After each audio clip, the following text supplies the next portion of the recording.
Nah, baik, terima kasih telah bergabung kepada kami di channel Media Politik. Nah, untuk pembahasan kali ini kita akan membahas tentang bagaimana syarat administrasi ketika seorang itu mau mencalonkan diri sebagai anggota DPR ataupun DPRD provinsi ataupun DPRD kabupaten. Nah, yang perlu teman-teman ketahui bahwa berkaitan dengan apa saja yang harus dilengkapi dan bagaimana syarat-syarat administrasi yang harus dipenuhi bagi seorang calon itu. Yang terbaru sekarang itu sudah ada PKPU, Peraturan KPU nomor 10 tahun 2003 tentang pencalonan anggota DPR, DPRD provinsi dan juga DPRD kabupaten. Nah, di sana dijelaskan sangat rinci dan sangat detail, tepatnya pada pasal 11 itu ayat 1. Kalau teman-teman baca itu di pasal tersebut bahwa di sana ada 16 syarat administrasi yang harus dipenuhi bagi seseorang yang ingin mencalonkan diri sebagai lembaga legislatif. Cuman di sini saya akan mengupas dan akan menjelaskan tentang beberapa syarat yang sangat penting. Jadi dari ke-16 syarat itu saya hanya akan menjelaskan beberapa saja, yang mana itu menjadi rujukan kepada seseorang yang akan mencalonkan diri sebagai anggota legislatif seperti itu. Syarat yang pertama itu usianya harus 21 tahun. Jadi ketika usianya sudah 21 tahun, maka orang yang bersangkutan boleh dan bisa mencalonkan diri sebagai anggota DPR, DPRD kabupaten dan juga DPRD provinsi. Berikutnya, syarat yang tidak kalah penting dengan yang usianya itu 21 tahun, yang nomor berikutnya itu adalah bertempat tinggal di wilayah negara kesatuan Republik Indonesia.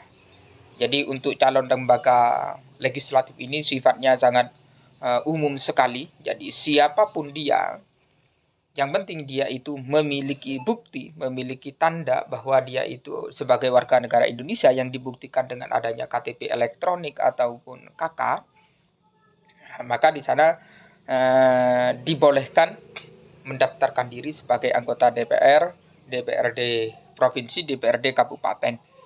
Nah, ini yang sangat penting sekali. Jadi teman-teman jangan kaget, misalkan di satu kabupaten ataupun di satu provinsi dia itu orang asing, bukan orang di kabupaten yang bersangkutan, bukan orang di provinsi yang bersangkutan. Dan juga yang bersangkutan ini tidak memiliki hak pilih di kabupaten yang bersangkutan, tidak memiliki hak pilih di provinsi yang bersangkutan, tapi yang bersangkutan mendaftarkan diri di kabupaten tersebut ataupun di provinsi tersebut sebagai calon anggota DPRD provinsi ataupun calon anggota DPRD kabupaten. Jadi contohnya seperti ini. Misalkan dia itu tidak memiliki hak pilih dan tidak terdaftar hak pilihnya di Provinsi Jawa Barat. Dia itu aslinya domisilinya Provinsi Jawa Timur. Seperti itu. Akan tetapi mengacu kepada PKPU nomor 10 tahun 2003, boleh yang bersangkutan itu mencalonkan diri sebagai anggota DPRD provinsi di Kabupaten Jawa Barat. Seperti itu. Mengapa? Karena di dalam syarat administrasi itu sifatnya umum. Jadi orang di Indonesia ini kalau sudah terdaftar sebagai warga negara Indonesia, kok dia itu mau mencalonkan diri sebagai anggota legislatif, boleh yang bersangkutan itu mencalonkan diri di wilayahnya. Dalam hal ini kalau dia itu orang Jawa Timur, boleh mendaftarkan diri sebagai anggota DPRD kabupaten yang berada di Jawa Timur ataupun di luar Jawa Timur sekalipun. Seperti itu. Misalkan dia ingin mencalonkan diri sebagai anggota DPRD provinsi. Dia itu aslinya orang Jawa Timur, provinsi Jawa Timur. Jadi yang bersangkutan ini boleh mendaftarkan diri sebagai anggota DPRD provinsi Jawa Timur ataupun sebagai anggota DPRD di luar provinsi Jawa Timur. Nah, jadi teman-teman ini tinggal baca di PKPU nomor 10 tahun 2003 bahwa di pasal 11 itu sudah dijelaskan, sudah dikupas seperti apa dan bagaimana syarat administrasi yang harus dipenuhi bagi seorang calon itu. Yang berikutnya bicara tentang pendidikan. Pendidikan minimal baik di anggota DPRD, lembaga legislatif ataupun lembaga eksekutif. Jadi syarat minim untuk menjadi bupati, gubernur, presiden, DPR ataupun DPRD provinsi, DPRD kabupaten, syarat minimal itu adalah lulusan lembaga menengah atas seperti SMA, MA ataupun paket C itu sudah dibolehkan dan bisa mendaftarkan diri sebagai calon anggota DPR ataupun DPRD provinsi seperti itu.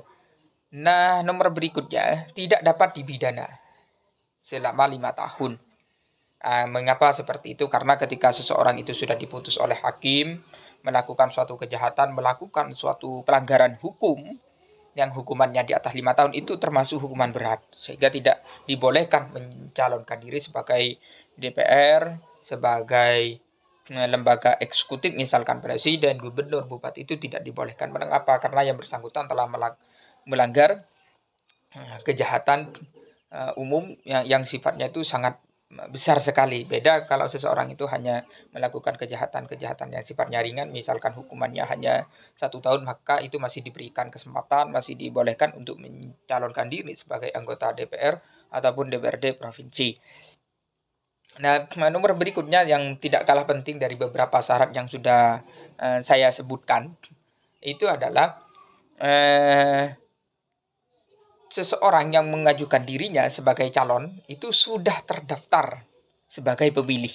Nah, jadi orang yang bersangkutan walaupun sudah memiliki KTP elektronik, sudah punya KK, tapi tidak terdaftar sebagai pemilih, maka itu tidak bisa. Itu dibuktikan dengan apa? Dibuktikan dengan bahwa yang bersangkutan telah terdaftar di DPS, daftar pemilih sementara. Karena di dalam penyelenggaraan pemilu ini kan ada yang namanya KPU, ada yang namanya Bawaslu.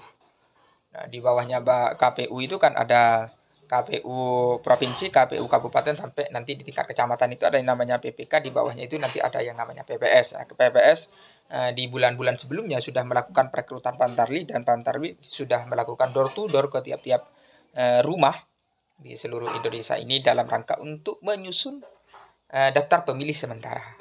Kemarin sudah diumumkan daftar pemilih sementara, sehingga kalau sudah calon-calon ini terdaftar di pemilih sementara, maka yang bersangkutan minta surat keterangan kepada PPS. Jadi yang mengeluarkan surat keterangan pemilih itu adalah PPS yang bersangkutan di mana dia bertempat tinggal. Jadi kalau dia itu bertempat tinggal di wilayah sesuai KTP, maka tidak bisa mengambil surat keterangan sebagai pemilih di luar alamat ataupun domisili yang sesuai dengan KTP elektronik. Seperti itu. Beda dengan tadi untuk pencalonan anggota DPR. Kalau anggota DPR itu kan boleh mencalonkan dirinya itu di seluruh wilayah Nusantara ataupun di seluruh wilayah Negara Kesatuan Republik Indonesia. Walaupun dia itu orangnya Jawa Barat, bisa mencalonkan diri sebagai anggota DPR di Sumatera, di Kalimantan, dan lain sebagainya. Nah, mungkin hanya ini yang dapat saya sampaikan. Mohon bantuannya agar di like, share, dan subscribe demi berkembangnya channel yang kami buat. Sekian, terima kasih.